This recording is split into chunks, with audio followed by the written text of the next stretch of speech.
Assalamualaikum warahmatullahi wabarakatuh.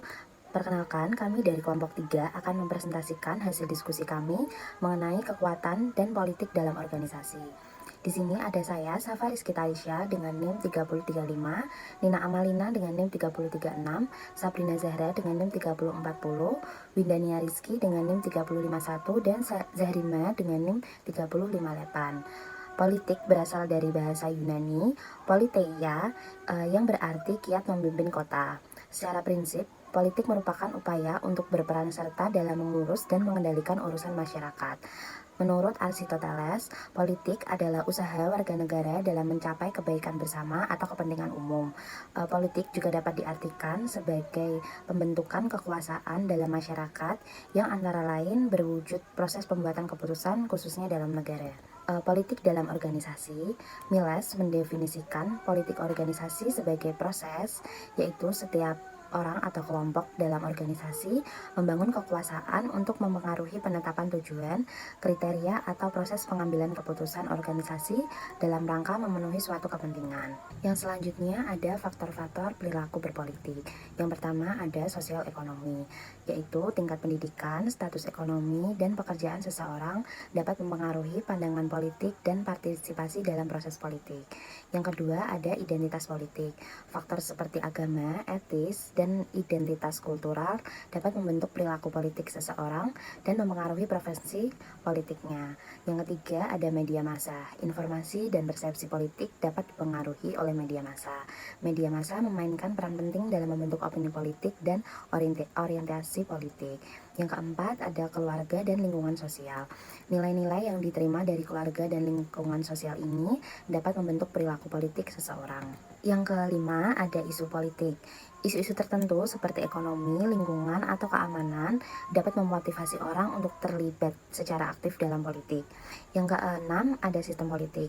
Struktur politik dan tata kelola pemerintahan suatu negara dapat memengaruhi cara orang terlibat dalam politik. Yang ketujuh ada pengalaman pribadi. Pengalaman langsung seseorang dengan pemerintah atau partai politik juga dapat memengaruhi sikap dan tindakan politiknya. Yang kedelapan ada perubahan sosial. Perubahan dalam masyarakat termasuk perkembangan teknologi dan perubahan demografis dapat membentuk perilaku politik. Yang kesembilan ada globalisasi. Pengaruh dari globalisasi dan tren global juga dapat memainkan peran dalam membentuk pandangan politik suatu individu. Faktor-faktor tersebut ini saling berinteraksi dan kompleks, menciptakan kerangka kerja yang membentuk perilaku politik seseorang. Slide selanjutnya ada 5 elemen politik dalam organisasi. Yang pertama ada inner circle relationship, yaitu mengidentifikasi hubungan antara manajer upper dengan chief eksekutif. Apakah hubungan tersebut bersifat kekeluargaan, kerabat, atau pertemanan, atau friendliness? Di samping itu, apakah terjadi kolaborasi antar manajer dan apa ada grup khusus baik dari dalam departemen maupun dari luar departemen yang dapat mempengaruhi pengambilan keputusan. Yang kedua ada axis of influence, yaitu mengidentifikasi hubungan pertemanan dari manajer menengah atau area yang memiliki hubungan langsung ke chef eksekutif tanpa melewati manajer divisinya. Apakah ada hubungan khusus antara berbagai manajer level menengah dengan pimpinan puncak sehingga dapat mengesampingkan peran manajer divisinya? Bisa jadi hubungan tersebut timbul karena memang adanya special expertise atau keahlian khusus yang dimilikinya dalam pengelolaan unit yang dipimpinnya sehingga dapat melaksanakan tugas-tugas tanpa diperlukan manajer divisi. Yang ketiga ada informal power centers, yaitu apakah ada karyawan level operasional yang memiliki hubungan khusus atau pertemanan dengan manajer senior sehingga melewati atasannya. Kemudian yang keempat ada polarizing elements, yaitu adakah ketidakcocokan antara manajer dengan bawahannya dan dalam hal apa sajakah itu terjadi. Dalam semua aktivitas organisasi atau hanya perbedaan yang tidak prinsip saja. Timbulnya hubungan antar personal yang saling berkompetisi sehingga mempengaruhi interaksi emosional. Bila akan mempengaruhi pengambilan keputusan, maka akan menjadi kendala pelaksanaan tugas-tugas. Kemudian yang kelima ada informal coalitions, yaitu apakah ada grup manajer yang berkoalisi untuk menolak keputusan atau mengambil keputusan yang lain dengan yang sudah ditetapkan manajer atasannya dan sejauh mana hal ini akan diteruskan. Praktik memainkan politik dalam organisasi. Yang pertama yaitu dengan meningkatkan ketidakmampuan mengganti. Yang kedua, dekat dengan manajer yang berkuasa. Yang ketiga, membangun koalisi. Yang keempat, mempengaruhi proses pengambilan keputusan. Yang kelima, dengan memanipulasi informasi. Yang keenam, menciptakan dan menjaga image yang baik. Selanjutnya ada etika berpolitik dalam organisasi. Perilaku politik yang etis adalah perilaku yang bermanfaat untuk individu dan organisasi. Sedangkan perilaku politik yang tidak etis adalah perilaku yang hanya bermanfaat untuk individu, tapi melukai organisasi. Terdapat 3 kriteria apakah kita bertindak secara etis atau tidak etis. Yang pertama yaitu ada prinsip utilitarianisme, bahwa keputusan yang kita ambil haruslah memberikan manfaat terbesar untuk jumlah orang terbesar. Yang kedua ada hak, yaitu bahwa setiap individu mempunyai kebebasan untuk mengemukakan pendapat dan berbicara, sebagaimana hal tersebut diatur dalam Piagam Hak Asasi Manusia. Yang ketiga ada keadilan, mengisyaratkan individu untuk memberlakukan dan menegakkan aturan-aturan secara adil dan tidak berat sebelah, sehingga terdapat distribusi manfaat dan biaya yang pantas. Selanjutnya yaitu definisi kekuasaan. Yang pertama, menurut Greenberg atau Baron tahun 2000, menyatakan bahwa jika A memiliki kekuasaan atas B, sehingga A dapat meminta B melakukan sesuatu yang tanpa kekuasaan A tersebut tidak akan dilakukan oleh B. Artinya, menyempitkan konsep kekuasaan juga menuntut seseorang untuk mengenali jenis-jenis perilaku khusus. Yang kedua ada menurut Ricker 1964, yaitu berpendapat bahwa perbedaan dalam kekuasaan benar-benar didasarkan pada perbedaan kausalitas atau sebab akibat. Yang ketiga ada Russell tahun 1983. Russell menyatakan bahwa power atau kekuasaan adalah konsep dasar dalam ilmu sosial. Kekuasaan penting dalam kehidupan organisasi dan bahwa kekuasaan dalam organisasi terikat dengan status seseorang. Yang keempat ada Bolting tahun 1989. Bolting mengemukakan gagasan kekuasaan dalam arti luas, sampai tingkat mana dan bagaimana kita memperoleh yang kita inginkan. Selanjutnya mengenai unsur kekuasaan. Kekuasaan terdiri dari 3 unsur, yaitu tujuan, cara, dan hasil, di mana tujuan dari penggunaan kekuasaan akan mempengaruhi cara yang dipilih oleh individu atau kelompok yang memiliki kekuasaan. Hasil dari kekuasaan juga dapat dilihat dari jumlah individu yang dapat dikendalikan atau dipengaruhi, dan juga seberapa besar pengaruh kekuasaan tersebut. Nah, berikut ada beberapa unsur umum mengenai kekuasaan. Unsur yang pertama yaitu otoritas atau legitimasi, berupa hak yang diberikan kepada seseorang atau kelompok untuk memerintah ataupun memimpin. Unsur yang kedua, kontrol sumber daya, di mana kekuasaan seringkali terkait dengan kontrol atas sumber daya, baik itu sumber daya ekonomi, sumber daya politik, atau sumber daya informasi. Siapa yang mengendalikan sumber daya tersebut memiliki keunggulan dalam mempengaruhi orang lain. Kemudian, unsur yang ketiga yaitu pengaruh. Kekuasaan melibatkan kemampuan untuk mempengaruhi pikiran, tindakan, atau keputusan orang lain. Pengaruh ini dapat dilakukan melalui berbagai cara, termasuk komunikasi, persuasi, bahkan paksaan. Unsur yang keempat yaitu legitimasi, dasar moral atau hukum dari kekuasaan. Adanya pembenaran yang diterima oleh masyarakat dapat memperkuat kekuatan penguasa. Nah, legitimasi ini dapat berasal dari tradisi, hukum, atau dukungan masyarakat. Unsur yang kelima yaitu ketergantungan.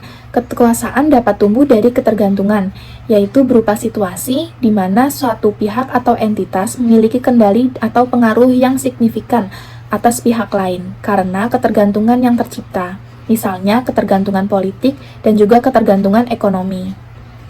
Unsur yang keenam, kontrol informasi, di mana pengendalian informasi ini memberikan kekuatan untuk membentuk persepsi dan pengetahuan. Unsur yang ketujuh yaitu ketidakpastian. Kekuasaan dapat tumbuh dalam konteks ketidakpastian. Orang yang mampu mengelola atau memanfaatkan ketidakpastian memiliki keunggulan dalam situasi tertentu. Kemudian, unsur yang kedelapan yaitu ketidaksetaraan. Adanya ketidaksetaraan dalam distribusi sumber daya, hak, atau keuntungan dapat menjadi landasan untuk kekuasaan. Kekuasaan ini juga sering muncul dalam hubungan yang tidak seimbang. Selanjutnya ada tipe-tipe kekuasaan. Menurut Toshi, Rizzo, dan Kolas 1990, ada 5 tipe kekuasaan, yaitu yang pertama, private power. Tipe kekuasaan ini lebih memusatkan perhatian pada kemampuan seseorang untuk memberikan ganjaran atau imbalan atas pekerjaan yang mereka lakukan. Yang kedua ada coercive power. Kekuasaan yang bertipe paksaan ini lebih memusatkan pandangan kemampuan untuk memberikan hukuman kepada orang lain. Yang ketiga, referent power. Tipe kekuasaan ini mengidentifikasi orang lain yang mempunyai kualitas atau persyaratan seperti yang diinginkannya. Yang keempat ada expert power. Memfokuskan diri pada suatu keyakinan bahwa seseorang yang memiliki kekuasaan pastilah mempunyai pengetahuan, keahlian, dan informasi yang lebih banyak dalam suatu persoalan. Yang kelima yaitu legitimate power. Tipe kekuasaan ini bersandar pada struktur sosial suatu organisasi, terutama pada nilai-nilai kultural. Ketika seseorang melalui satu persetujuan dan kesepakatan, mereka diberi hak untuk mengatur dan mempengaruhi perilaku orang lain dalam satu organisasi. Selanjutnya ada sumber-sumber kekuasaan dalam organisasi. Yang pertama ada kewenangan formal, yaitu kewenangan yang mengacu pada hak prerogatif, kewajiban, dan tanggung jawab seseorang berkaitan dengan kedudukan dalam satu organisasi. Yang kedua ada kekuasaan pribadi. Kelompok sumber kekuasaan berdasarkan kedudukan akan berlimpah pada orang-orang yang memiliki kedudukan dalam satu organisasi. Pengaruh potensial yang melekat pada keunggulan individu terdiri dari satu, kekuasaan keahlian atau expert power. Kekuasaan ini bersumber dari keahlian dalam memecahkan tugas-tugas penting. Yang kedua ada kekuasaan kesetiaan atau referent power. Potensi seorang yang menyebabkan orang lain mengagumi dan memenuhi permintaan orang tersebut. Hal ini terkait dengan keterampilan interaksi antar pribadi seperti pesona, kebijaksanaan, diplomatik, dan empati. Yang ketiga ada kekuasaan karisma, sifat bawaan dari seseorang yang mencakup penampilan, karakter, dan kepribadian yang mampu mempengaruhi orang lain untuk suatu tujuan tertentu. Selanjutnya ada keterkaitan antara politik dan kekuasaan dalam organisasi. Menurut Heriawan Ahmad 2009, kekuasaan merupakan konsep yang berkaitan dengan perilaku. Kekuasaan dipandang sebagai gejala yang selalu terdapat dalam proses politik. Dalam kamus ilmu politik terdapat beberapa konsep yang berkaitan dengan kekuasaan, seperti influence, persuasion, force, coercion, dan lain sebagainya. Kekuasaan politik dapat dirumuskan sebagai kemampuan menggunakan sumber-sumber pengaruh untuk mempengaruhi proses pembuatan dan pelaksanaan keputusan politik, sehingga keputusan itu menguntungkan dirinya, kelompoknya, ataupun masyarakat pada umumnya. Bila seseorang dalam suatu organisasi atau suatu partai politik bisa mengorganisasikan sehingga berbagai badan negara yang relevan, misalnya membuat aturan yang melarang atau mewajibkan suatu hal atau perkara, maka mereka mempunyai kekuasaan politik. Sekian presentasi dari kelompok kami. Mohon maaf apabila ada salah kata, dan semoga apa yang kita sampaikan dapat bermanfaat. Wassalamualaikum warahmatullahi wabarakatuh.